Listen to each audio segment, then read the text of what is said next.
समुत्कर्ष समिति से जुड़ी सभी जानकारियां प्राप्त करने के लिए हमारे YouTube चैनल समुत्कर्ष समिति को अवश्य सब्सक्राइब करें।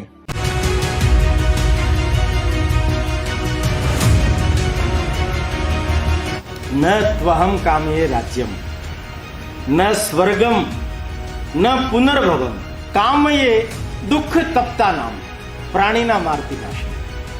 दूसरों के दुखों को दूर करने के लिए मैं फिर जन्म लेना चाहता हूं, उनका काम करना चाहता हूं। यही मेरे जीवन में मेरी मनोती। रामकृष्ण परमहंस बड़ी अर्थपूर्ण बात बोलते हैं, पैसा तो रखना चाहिए पर सतत छोड़ते रहने का अभ्यास बना रहना चाहिए। देखो 4-5 सोने के दाने काश मैं ज्यादा दे पाता। ध्यान रखिए, जितना देते हैं उतना पाते। जब कभी भी आप किसी के लिए कुछ करते हो, आपका मन खुश होता है, आपको संतुष्टि मिलती, आपको आनंद मिलता है। देने का सुख अलग ही। किसी को देना, किसी से लेना, दान देना, दान लेना, ये त्याग नहीं है। ध्यान से समझिए, त्याग क्या है? आपको ये बोध हो जाना, ये मेरा नहीं है, ये तेरा नहीं है, ना तेरा है ना मेरा है, यहाँ कोई लेना देना नहीं है, किसी का भी नहीं है। उसने अपने सारे आभूषण उतारे और उतार करके रख दिए। आज के बाद मैं कभी सोना पहनूंगी नहीं। देखिए अब भावना, ये काम इतने सरल नहीं है। उदाहरण सुनना सरल है, उदाहरण बनना कठिन है। लोक कल्याण के लिए अपने जीवन का समर्पण, ये अंतिम पूर्णाहुति है जीवन की। इसका अर्थ ये होता है कि हम परोपकार के लिए, दूसरों के दुख के निवारण के लिए काम कर रहे हैं या नहीं, यही समर्पण। ये समर्पण आ गया, इसका मतलब आपकी प्रीत सच्ची है।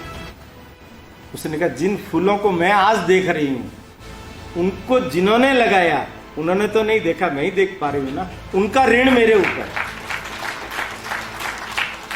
पूर्वजों का ऋण मेरे ऊपर, भारत के ऋषि मुनियों का ऋण मेरे ऊपर, इस धरा के धर्म की, सिद्धांत की बातों का ऋण मेरे ऊपर है।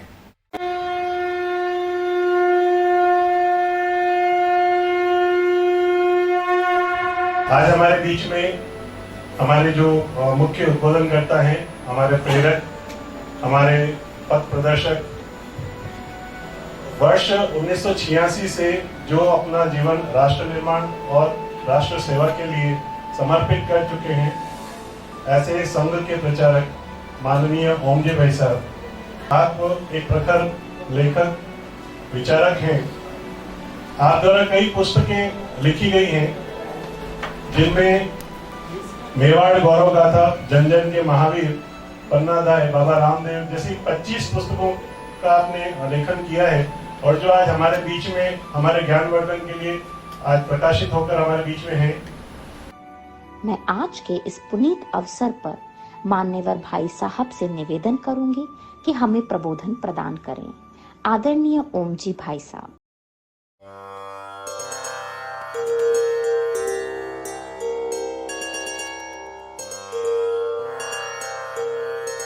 हिंदू भूमे सुरक्षार्थ केशवेन विनिर्मितं यं संघपोषितं येन गुरुं तं प्रणमाम्यहम्।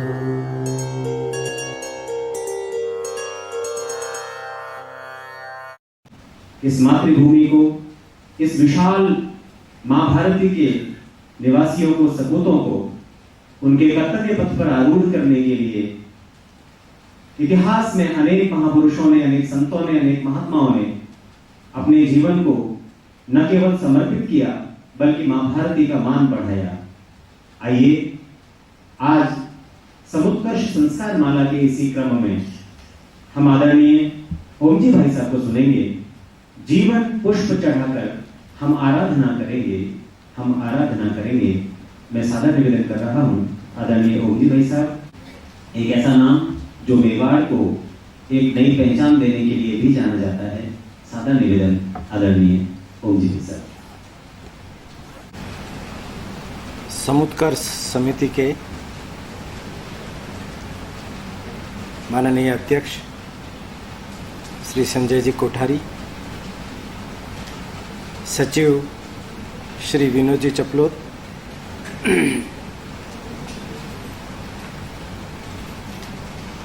वरिष्ठ मार्गदर्शक माननीय रामेश्वर जी भाई साहब, गोविंद जी भाई साहब, समूह उपस्थित भाई और बहनों, जीवन पुष्प चढ़ाकर हम आराधना करेंगे। मैं समझता हूँ समुत्कर्ष समिति ये एक बहुत बड़ा आंदोलन है, एक मिशन है, जिससे जुड़ करके हम सब लोग न केवल अपने भावों की अभिव्यक्ति तो देते ही हैं, समाज के अन्य लोगों में भी चेतना जागृत करने का काम वो भी हम करते हैं। कि हम सब जो यहाँ बैठे हैं, मैं उनको कार्यकर्ता मान करके कुछ बिंदु विचार करने के लिए, चिंतन करने के लिए आपके सामने रख रहा हूं। किसी भी संगठन को, किसी भी काम को आगे अगर बढ़ाना है तो उसके लिए दो तत्वों की आवश्यकता रहती है, कमिटेड मैन पावर और कमिटेड मनी पावर। ये दोनों चाहिए। कम से कम साल में एक बार 5,000 रुपए का सहयोग अगर हम करेंगे तो संगठन का काम करने के लिए बहुत सुविधा रहेगी। 5,000 कुछ बहुत बड़ी बात नहीं होती। हिसाब किताब करने वाले लोग थोड़ा सा करेंगे तो एक महीना, एक दिन बहुत कम हिस्से में आता है। पर मनी पावर की अपनी एक महत्ता होती है, पर उससे भी अधिक महत्ता होती है मैन पावर की, जिसकी जैसी रुचि, प्रकृति, स्वभाव, उस काम में वो जुड़ करके कुछ न कुछ सहयोग करे। थोड़ा आत्ममूल्यांकन हम करें। 5 मिलते जुलते शब्द आपके सामने रखता हूं। पहला शब्द है वित्त। वित्त समझते ही हैं। दूसरा शब्द है चित्त, वो भी समझते हैं। 3 शब्द इसी से जुड़े हुए मीत, गीत, प्रीत। याद रखना, 5 वित्त और चित्त, मीत, गीत, प्रीत। आज देखिए, आप सर्वत्र ध्यान से देखेंगे तो एक बड़ी विचित्र स्थिति समाज में बन गई है। ये जो वित्त है ना, उसको हम एकत्रित कर रहे हैं, और ये जो चित्त है ना, इसको हम वितरित कर रहे हैं। चित्त ठिकाने पर नहीं है किसी का भी, किसी का भी नहीं, बच्चों से लगा करके बड़ों तक। वित्त को एकत्रित करने में सारी फोर्स लगी हुई है। उल्टा करना है, वित्त को वितरित करना है और चित्त को एकत्रित करना है। केवल इतना सा काम। अब ये वित्त है ना, भारतवर्ष ही शायद एक अनूठा देश होगा जिसने इसके बारे में देखने का अपना दृष्टिकोण अलग ढंग से विकसित किया। मैं एक कहानी से शुरू करता हूं। रविंद्रनाथ टैगोर ने कविता लिखी, उस पर वो कहानी है। कहानी केवल छोटी सी।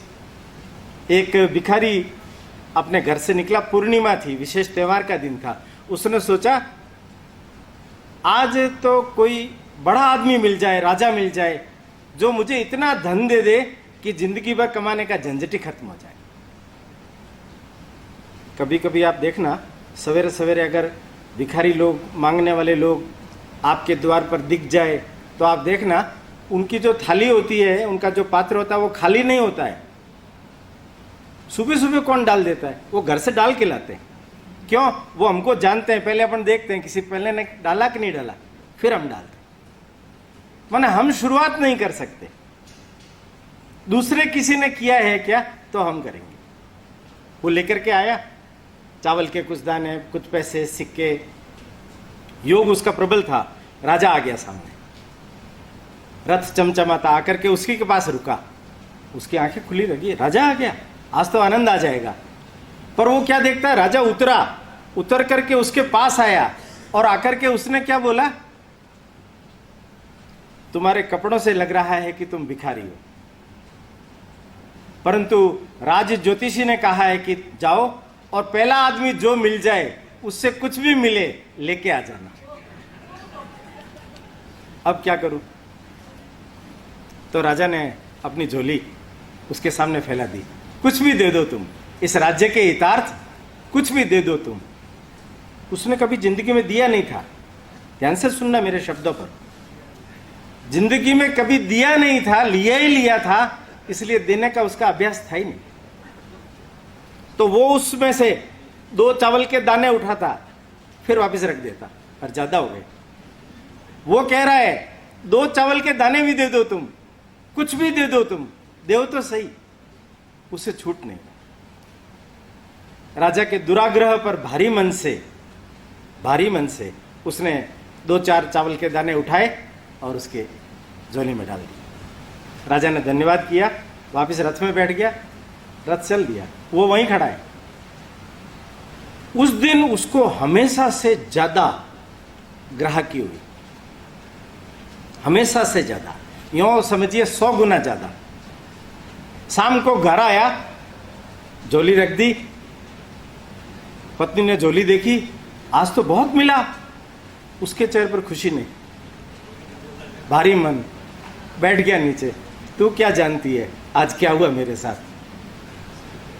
पत्नी वो सब निकाल रही थी, देख रही थी, तो पत्नी को उसमें से 4-5 दाने चावल के सोने के हो गए थे, वो दिखाई दिए। उसने कहा, सुनो जी, देखो 4-5 सोने के दाने। क्या देखा उसने? ओ, काश मैं ज्यादा दे पाता, काश मैं ज्यादा दे पाता। ध्यान रखिए, जितना देते हैं उतना पाते, पर छूटने का अभ्यास नहीं है। कहानी दूसरी, रामकृष्ण परमहंस, उन्होंने एक कहानी सुनाई। वो कहते थे कि एक बार ऐसा हुआ कि एक गिद्ध, उसको कहीं से मांस का टुकड़ा मिल गया। वो लेकर के उड़ रहा था। उस मांस के टुकड़े को देखकर, उस मांस के टुकड़े को देख करके बाज उसके ऊपर झपट पड़े। वो मांस का टुकड़ा छोड़ नहीं रहा है और बाज उसको पंच कर रहे, चोंच चबो रहे, घायल कर रहे हैं। वो छोड़ नहीं रहा है। 8-10 बाज आ गए, हमला बड़ा भारी, विकट स्थिति हो गई। अब क्या करे? जान पर बनाई। अब उसको लगा कि मैं तो मर ही जाऊंगा। तो उसने क्या किया, वो जो मांस का टुकड़ा था हाथ में से, उसके पंजे में छोड़ दिया। जैसे ही छोड़ा, बाज सब उस मांस के टुकड़े की तरफ लपक पड़े। ये चुपचाप पेड़ पर आकर के बैठ गया। अब इसका कोई दुश्मन नहीं था, नहीं है। दुश्मन तो उसका पहले भी कोई नहीं था। सब दुश्मन किसके थे? मांस के टुकड़े के थे। रामकृष्ण परमहंस बड़ी अर्थपूर्ण बात बोलते हैं कि मैंने भी उस दिन मांस का टुकड़ा छोड़ दिया। मांस का टुकड़ा क्या है? वित्त। आप जितना पकड़ मजबूत करोगे उतनी आपके ऊपर आक्रमण ज्यादा होंगे, और छोड़ करके निश्चिंत होकर के बैठ जाओगे। माने वित्त के प्रति जो दृष्टिकोण है वही वितरित करना आना चाहिए। 2 साधु थे जो दोनों में विवाद रहता था हमेशा। एक कहता था कि पैसा कुछ पास में रखना चाहिए, दूसरा कहता है अपन फकीर हैं यार, काय का पैसा पास में रखना, अपने को नहीं रखना। तो जो सोचता था कि रखना चाहिए वो रखता था, और जो सोचता था कि नहीं रखना चाहिए वो नहीं रखता था। एक बार ऐसा हुआ कि शाम पड़ी, नदी आ गई बीच में, नदी के उस पार गांव था, जाना था उनको। मल्लाह भी लौट रहे थे। उन्होंने एक को विनती की कि भी उस पार लगा दो ना। उनका महाराज ऐसे पार नहीं लगाया जाता, पार के लिए पैसा चाहिए। तो वो फकीर तो जिसके पास पैसा था ही नहीं, कि पैसा तो है नहीं। दूसरे ने कहा है, रुको तुम, कितना चाहिए? 1 रुपया। 1 रुपया दिया, पार लग गया। पार लगते ही उसने क्या बोला, देखा मैंने कहा था ना, पैसा रखना चाहिए।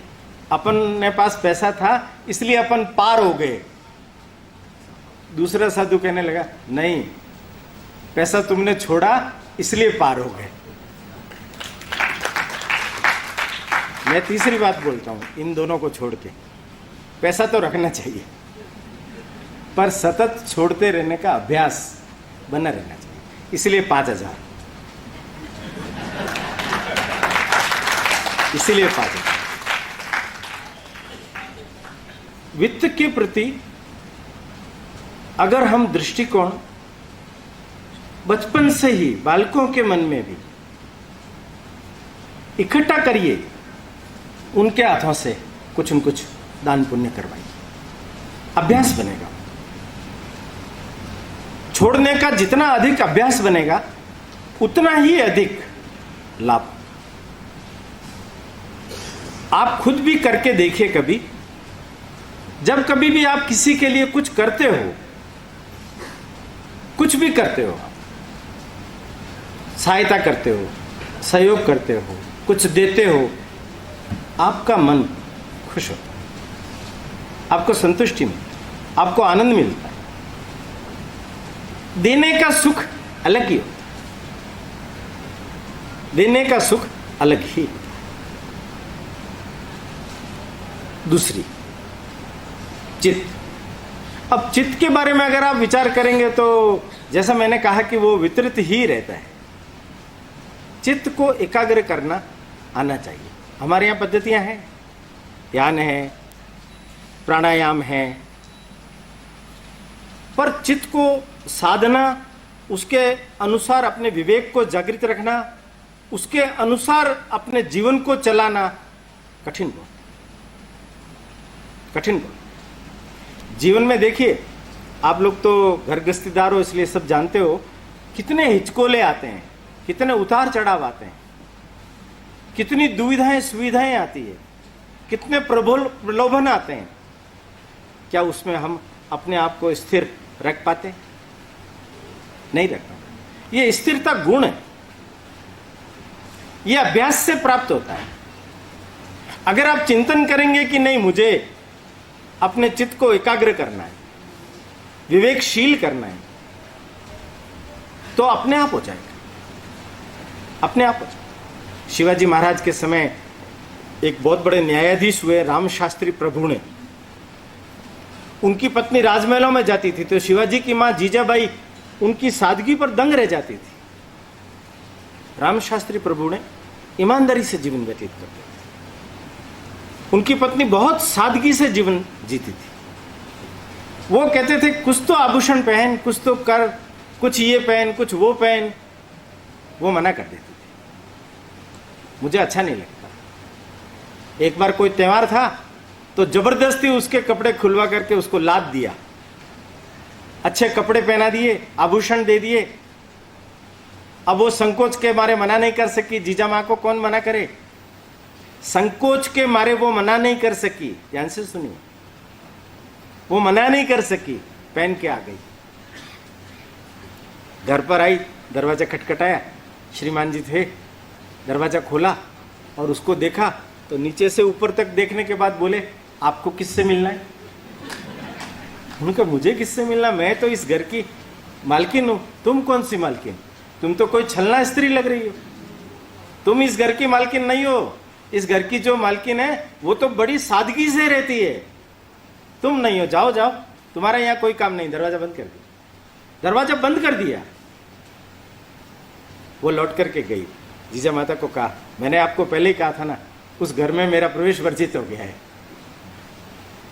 तब कहा, अब मैं क्या कर सकती हूँ, तुम्हारे पति ने जब इतना बड़ा कड़ा नियम पालन कर दिया है तो इसको तुम किसी और को दे देना।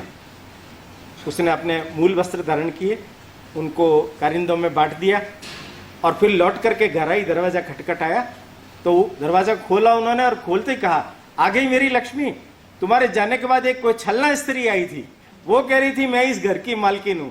वो कैसे हो सकती है मालकिन? मालकिन तो तुम हो, आओ। सोचिए आप, कठिन है ना? पर चित्त जब एकाग्र रहता है तो कठिन नहीं।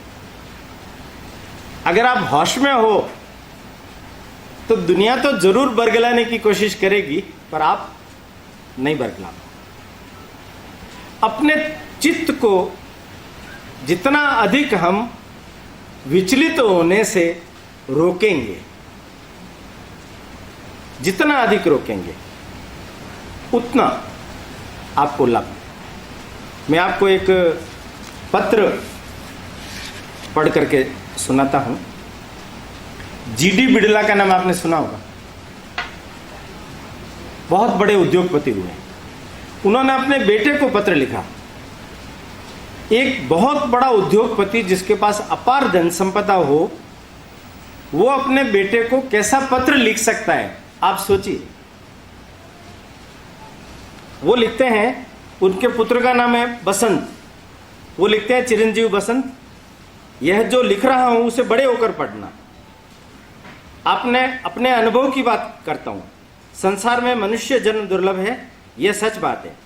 मनुष्य जन्म पाकर जिसने शरीर का दुरुपयोग किया वो पशु है। तुम्हारे पास धन है, अच्छे साधन है, उनका सेवा के लिए उपयोग किया तो साधन सफल है, अन्यथा ये शैतान के औजार है। तुम इतनी बातों का ध्यान रखना। वो एक एक पॉइंट लिखते हैं। पहला पॉइंट लिखते हैं, धन का मौज शौक में कभी उपयोग न करना। रावण ने भी मौज शौक की थी, जनक ने सेवा की। धन सदा रहेगा भी नहीं, इसलिए जितने दिन पास में है उसका उपयोग सेवा के लिए करो।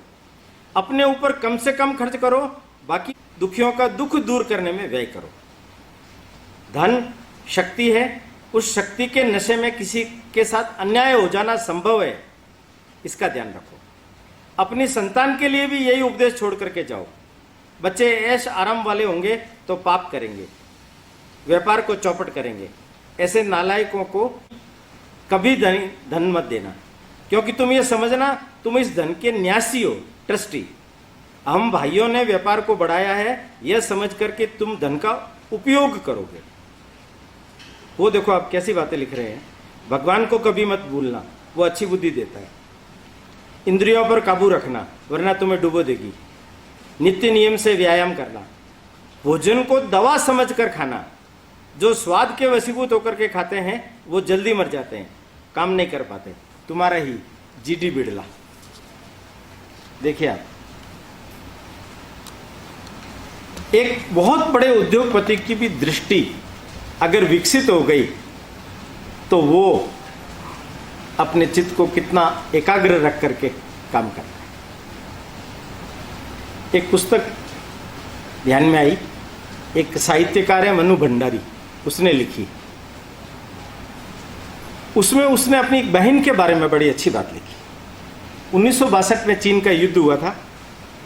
उस युद्ध के समय लोगों ने सैनिकों के लिए, उनके बच्चों के लिए, परिवारों के लिए, देश के लिए पैसा एकत्रित किया। ऐसी एक कोई महिलाओं की मीटिंग हो रही थी तो उसने बताया, मन्नू भंडारी ने, कि मेरी बहन सुशीला, उसने अपनी सोने की 4 चूड़ियां पहन रखी थी, वो देकर के आई। सोने की 4 चूड़ियां देकर के आ गई।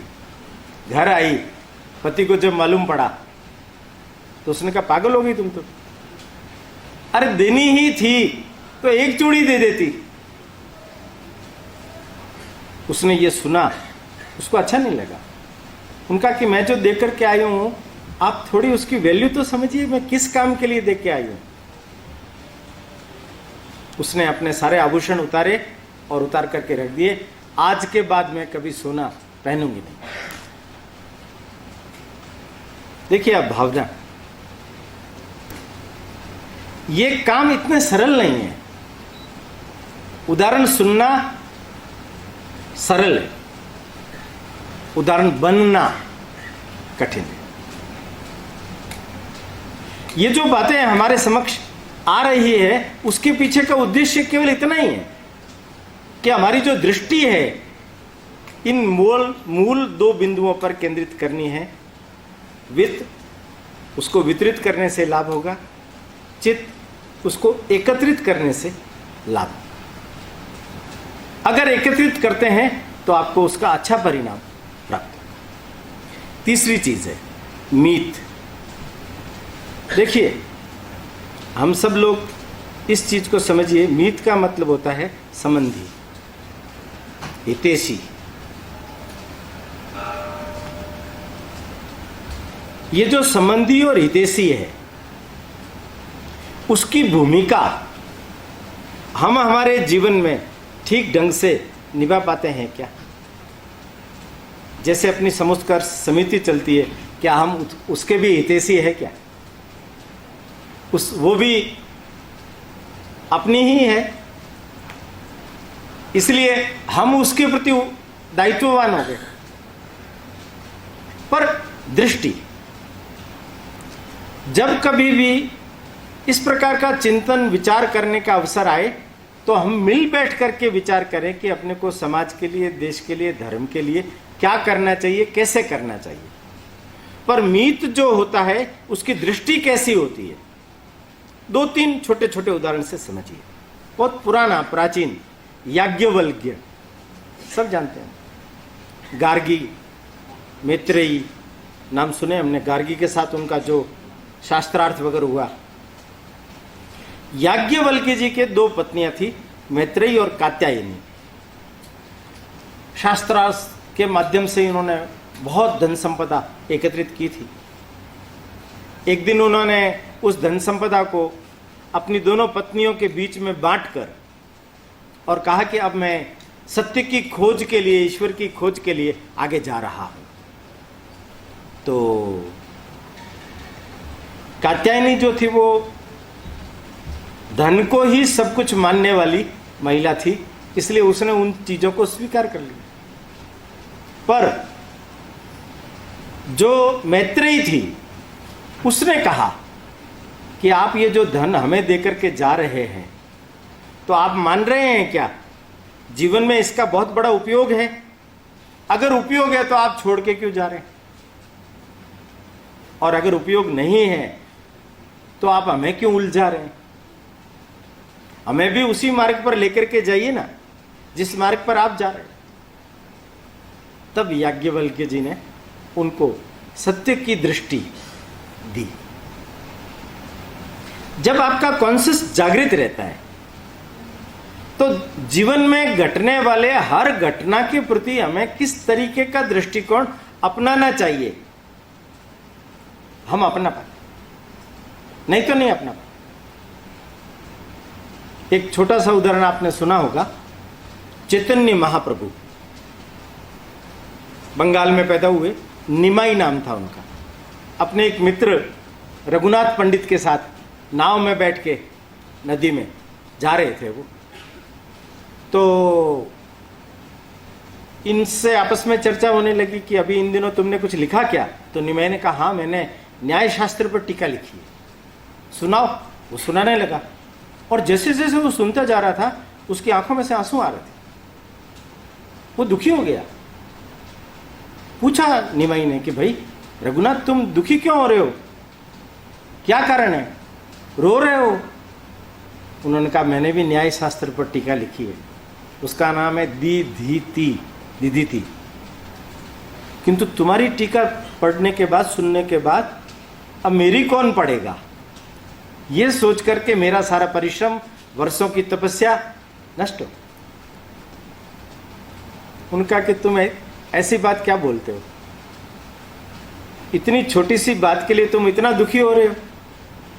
ले ये जो मेरा जो न्याय शास्त्र की टीका है ना, ये रही, इस नदी में बहा देते, नदी में बहा। उनका ये क्या कर दिया तूने? उनका क्या कर दिया? ये कोई महत्व की चीज नहीं है। महत्व की चीज है इसके कारण से तुम खुश तो रह पाओगे। किसी दूसरे के लिए इतना बड़ा अपने जीवन का पुरुषार्थ त्याग देना, किंतु थोड़ा ध्यान से समझिए इस चीज को। ये जो त्याग किया है निमाई ने, वो समझा रहे हैं, निमाई खुद समझा रहे हैं। वो कह रहे हैं कि जो मैं त्याग कर रहा हूं ये त्याग नहीं है, ये आपकी दृष्टि का भेद मात्र। किसी को देना, किसी से लेना, दान देना, दान लेना, ये त्याग नहीं है। ध्यान से समझिए, त्याग क्या है? आपको ये बोध हो जाना कि ये जो संसार है ये निरर्थक है। आपको ये बोध हो जाना ये मेरा नहीं है, ये तेरा नहीं है, न तेरा है न मेरा है, यहां कोई लेना देना नहीं है, किसी का भी नहीं है। खाली हाथ आए हैं, खाली हाथ जाएंगे, ये तो सब जानते हैं। पर आपको त्याग का बोध हो रहा है क्या? हमारे यहां हमारे सारे शास्त्र, हमारी यज्ञमयी संस्कृति, हमारे सारे महापुरुष हम सब लोगों को त्याग की शिक्षा अधिक देते हैं। पर त्याग का अर्थ त्यागना नहीं है। त्याग का अर्थ है इस बोध को पा जाना कि मेरा कुछ नहीं। जब आप इस बोध को प्राप्त करते हो तो थोड़ी बात बड़ी है, थोड़ी बात बड़ी है, पर अभ्यास से अपने जीवन में एक सहज भाव से, जैसे निमाई ने फेंक दिया, सहज, कोई जोर नहीं लगा उनको, कोई बड़ा काम कर रहा हूं मैं, ये नहीं लगा उनको, छोड़ दी। मीत कैसा होना चाहिए? ऐसा मीत कैसा होना चाहिए? जिसमें इस प्रकार की दृष्टि हो जो हमें समय समय पर संभाल सके, दृष्टि दे सके। गीत, थोड़ा आप काफी समय से गंभीर बातें सुन रहे हो, इसलिए गीत में थोड़ा सा अपन अच्छी बातें सुनते हैं। एक गायक गीत गा रहा था, जनता बैठी हुई तालियां बजा रही थी, और गीत पूरा हुआ तो बोला वंस मोर। उसने फिर गाया, फिर पूरा हुआ, तालियां बजाई, फिर बोला वंस मोर। 7-8 बार हो गया, थक गया वो बेचारा गाते गाते।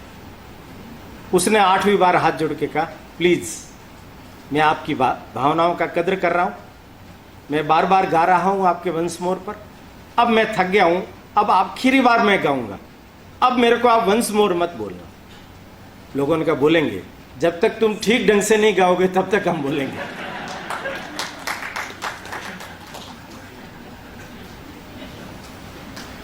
आप सोचिए कि हम सब लोग हमारे अपने स्वयं के बारे में इस प्रकार की धारणा रखते हैं कि नहीं?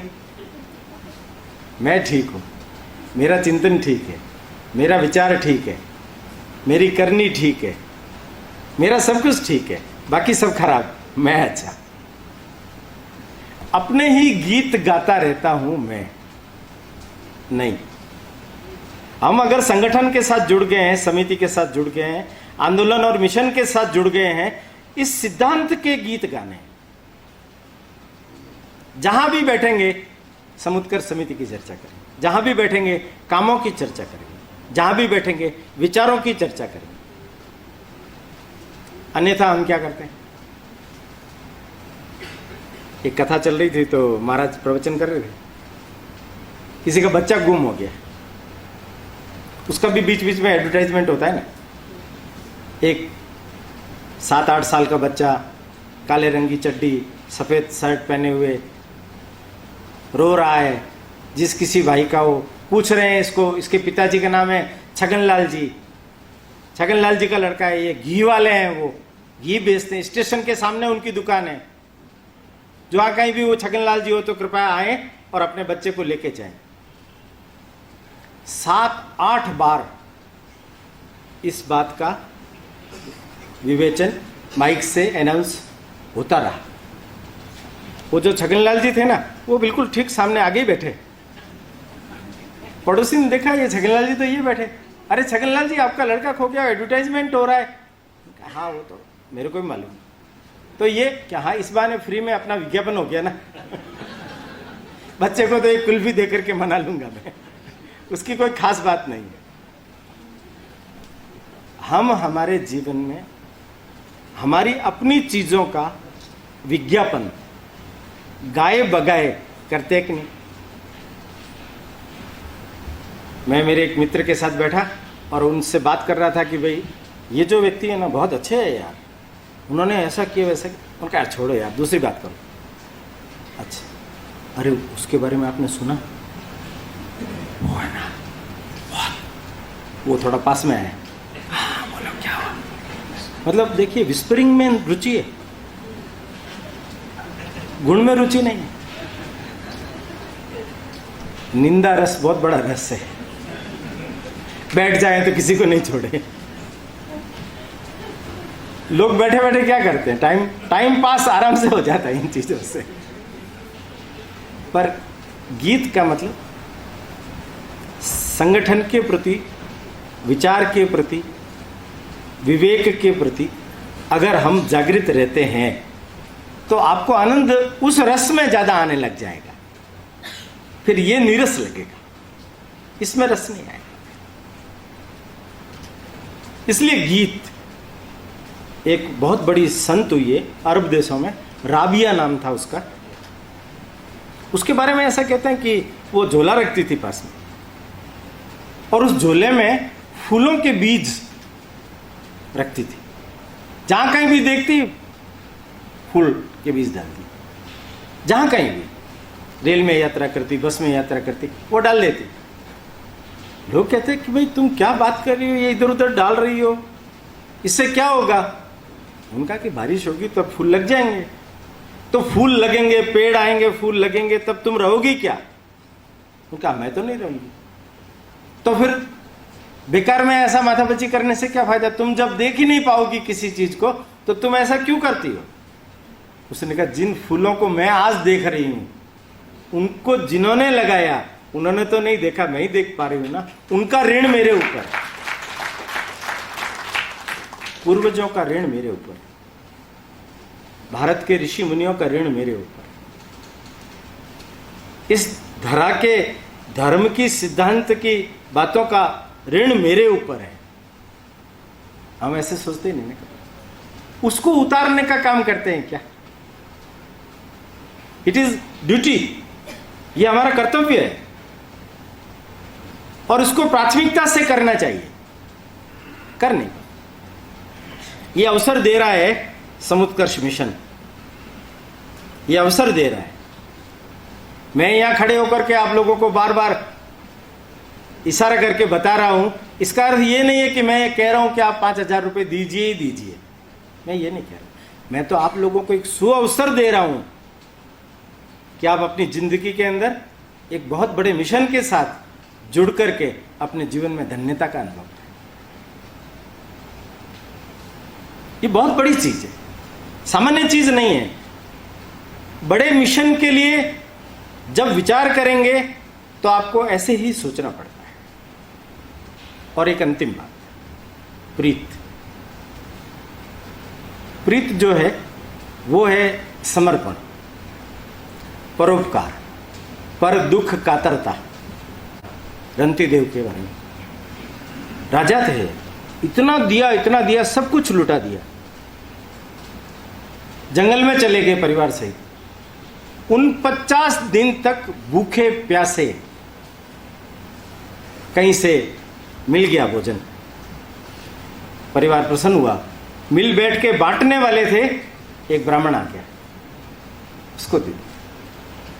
थोड़ा बचा, फिर खाने वाले थे, एक शूद्र आ गया, उसको दे दिया। एक कुत्ता आ गया, उसको दे दिया। एक चांडाल आ गया, उसने पानी था, पानी पी करके ही काम चला लेते हैं। तो उन्होंने कहा मैं कई दिनों से प्यासा हूं, मुझे पानी नहीं मिला, वो पानी भी उन्होंने ले लिया। भगवान परीक्षा लेने के लिए आए थे, ऐसा कहते हैं। प्रकट हुए, पुत्र तुम्हारी इस समर्पण से इस पर दुख कातरता से मैं प्रसन्न हूं, तुम मांगो। क्या मांगते हैं? न त्वहम कामे राज्यम, न स्वर्गम, न पुनर्भवम। स्वर्ग भी नहीं चाहिए, पुनर्भव वापस पैदा होना भी नहीं चाहता। काम ये दुख तप्ता नाम, प्राणी ना मारती नाशनी। दूसरों के दुखों को दूर करने के लिए मैं फिर जन्म लेना चाहता हूं, उनका काम करना चाहता हूं। यही मेरे जीवन में मेरी मनौती। देखिए आप कितनी बड़ी बात बोलते हैं। जबलपुर के पास में एक भगवान शिव और पार्वती का मंदिर बना हुआ, आप आज भी जाएंगे तो 15 किलोमीटर दूर है, जीवंत प्रतिमाएं। मैं किसी समय उधर गया था तो पूछा, तो बताया मेरे को, जो कहानी मुझे बताई बड़ी मार्मिक। उन्होंने कहा कि ये पहले मंदिर शिवलिंगी थी, यहाँ एक भक्त था, उसको शिवदास बोलते थे। ओम नमः शिवाय, ओम नमः शिवाय का ही जाप करता रहता था। सुबह से शाम तक उसकी यही भक्ति पूजा, कोई दे देता तो खा लेता था, नहीं खा। एक दिन उसके मन में ये धुन पैदा होगी, कोई बाबा वहां से निकले होंगे तो बाबा को पूछा कि शिव भोलेनाथ के दर्शन हो सकते हैं क्या? उनका हाँ हो सकते हैं। कैसे? ओम नमः शिवाय का जाप वो तो कर ही रहा हूं, तो एक पैर पर खड़े रह के करो। तो वो एक पैर पर खड़े हो गए और हाथ जोड़ के ओम नमः शिवाय का जाप करने लगे। अब निरंतर 1 दिन, 2 दिन, 3 दिन, 4 दिन, 5 दिन, 6 दिन, 7 दिन कैलाश पर्वत डोलायमान। माँ पार्वती कहने लगी कि प्रभु आपका भक्त याद कर रहा है आप? उनका हाँ, चलो। गए वो दोनों पुत्र, आंखें खोल, हम आए हैं, हमें तुम्हें दर्शन देना चाहते हैं, तुम जो मांगोगे वो हम तुम्हें देंगे।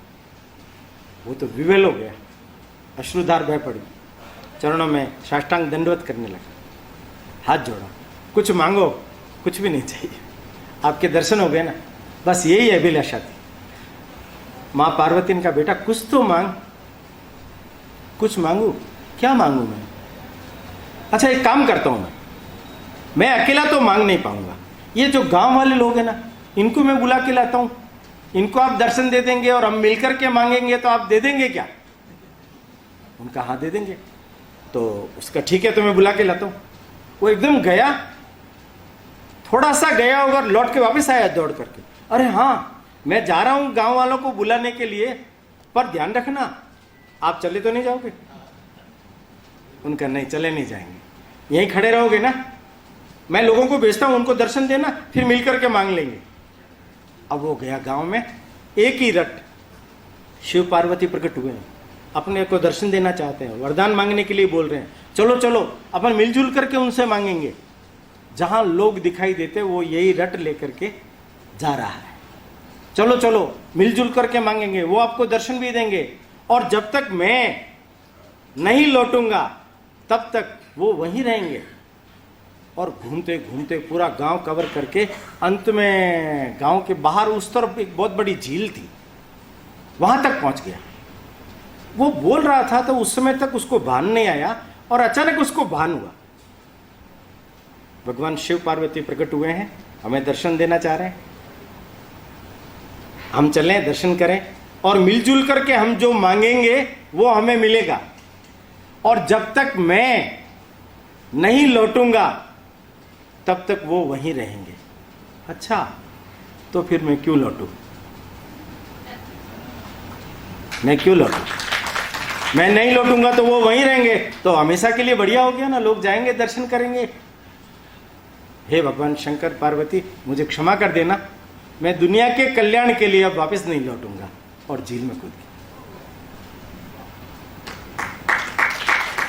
वो प्रतिमा जीवंत है ना, वो अभी भी वैसे ही है, खड़े हैं, दर्शन दे रहे हैं, मांगने के लिए व्यग्र हो रहे हैं कि कब आएगा शिवदास। लोक कल्याण के लिए अपने जीवन का समर्पण, ये अंतिम पूर्णाहुति है जीवन की। इसका अर्थ ये नहीं होता है जो कहा गया है, इसका अर्थ ये होता है कि हम परोपकार के लिए, दूसरों के दुख के निवारण के लिए काम कर रहे हैं या नहीं, यही समर्पण है। ये समर्पण आ गया, इसका मतलब आपकी प्रीत सच्ची है, आपकी प्रीत सच्ची। 5 मतलब वो नहीं, वित्त चित्त मीत गीत प्रीत। अपना मूल्यांकन करें, हम कहाँ हैं, हम बढ़े, आत्मविकास करें, अच्छे कार्यकर्ता बने, जीवन पुष्प चढ़ाकर हम आराधना करेंगे। समुत्कर्ष समिति से जुड़ी सभी जानकारियां प्राप्त करने के लिए हमारे YouTube चैनल समुत्कर्ष समिति को अवश्य सब्सक्राइब करें। आप सभी का समुत्कर्ष समिति के प्रति यही स्नेह और आत्मीय भाव बना रहे। धन्यवाद।